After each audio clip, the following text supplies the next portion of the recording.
بسم اللہ الرحمن الرحیم۔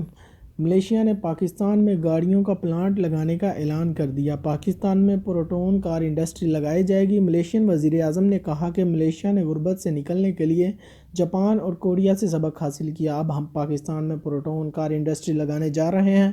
اس سے ملک میں ملازمت کے موقع فراہم ہوں گے اور لوگوں کو روزگار ملے گا۔ انہوں نے کہا کہ آزادی کے وقت ملیشیا ایک بہت غریب ملک تھا۔ ہم نے کورین اور جاپانی لوگوں سے سبق سیکھا اور پھر ترقی کا منصوبہ بندی کی۔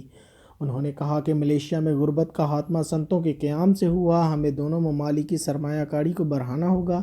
ملیشیا تمام ممالک کے ساتھ صرف تجارت چاہتے ہیں۔ ملیشیا میں بیرونی سرمایہ کاری لے کر آئے، جس پر مہاتیر نے وزیر اعظم عمران خان کو گاڑی بھی تحفے کے طور پر پیش کی۔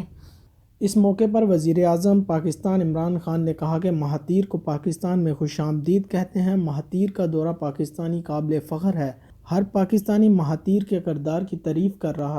انہوں نے کہا کہ لیڈر وہ ہوتا ہے جس کے پاس آئیڈیالوجی ہو اور مشکل وقت میں کھڑا ہو سکے۔ مہاتیر نے ملیشیا کو تبدیل کر کے رکھ دیا۔